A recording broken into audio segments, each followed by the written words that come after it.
이스라엘의 역사는 아브라함으로부터 출발합니다. 하나님께서 아브라함을 부르시며 그의 후손이 큰 민족이 되고 가나안 땅을 기업으로 받게 될 것을 약속하셨습니다. 그리고 이삭과 야곱을 거쳐 야곱의 12아들은 이스라엘 12지파의 조상이 됩니다. 야곱은 하나님께로부터 이스라엘이라는 새 이름을 받게 됩니다. 기근으로 인해 야곱의 가족은 애굽으로 내려가고 그 후손들은 약 400년 동안 노예로 살게 됩니다. 하나님은 모세를 통해 그들을 이끌어내시고 홍해를 가르고 광야로 인도하셨습니다. 그 광야에서 하나님은 시내산에서 율법을 주시며 이스라엘과 언약을 맺으셨습니다. 약속의 땅 가나안에 들어간 이스라엘은 여호수아의 인도로 정복전쟁을 치르고 땅을 분배받습니다. 그러나 이후 사사시대가 시작되며 이스라엘은 하나님께 순종했다가도 곧 타락하는 패턴을 반복하게 됩니다. 이후 이스라엘은 사무엘 선지자 시기에 왕정을 요구하게 되고 하나님은 사울을 첫 왕으로 세우십니다. 사울에 이어 다윗 그리고 그의 아들 솔로몬이 왕이 되어 이스라엘의 황금시대를 이끌었고 예루살렘 성전도 이 시기에 세워졌습니다. 그러나 솔로몬 사후 나라가 남유다와 북이스라엘로 나뉘면서 점점 하나님으로부터 멀어져 갑니다. 북이스라엘은 아수르에 의해 멸망하고 남유다는 바벨론에 의해 멸망하며 성전도 무너집니다. 이후 이스라엘 백성들은 바벨론 포로로 끌려가게 됩니다. 70년의 포로 생활 후 하나님은 바사왕 고레스의 마음을 감동시켜 귀환을 허락하십니다.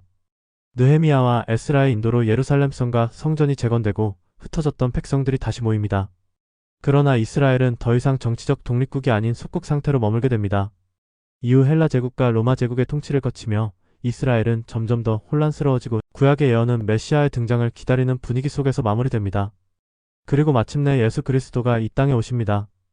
유대 땅 다윗의 혈통에서 나신 예수님은 하나님의 아들로서 오셨고 이스라엘 백성뿐만 아니라 모든 인류를 위한 구원의 길을 여셨습니다.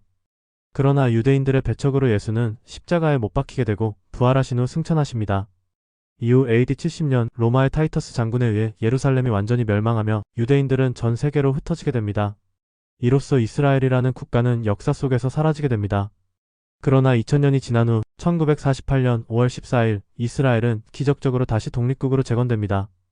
이스라엘의 회복은 단순한 현대 정치의 변동이 아니라 창세기부터 약속된 하나님의 신실하심과 구원의 역사가 이 땅 위에 충실히 이루어지고 있음을 상징합니다. 오랜 세월 흩어졌던 유대인들이 다시 모여 하나의 나라를 이루게 된 이 사건은 하나님께서 아브라함에게 맹세하신 땅의 소유와 다윗 왕조를 통한 회복의 약속이 성취된 극적인 증거로 여겨집니다. 성경에서는 이 회복을 하나님의 구속계획 속 중요한 전환점으로 해석하며 이를 통해 하나님의 뜻이 역사 속에서 계속해서 펼쳐지고 있음을 보여주고 있습니다.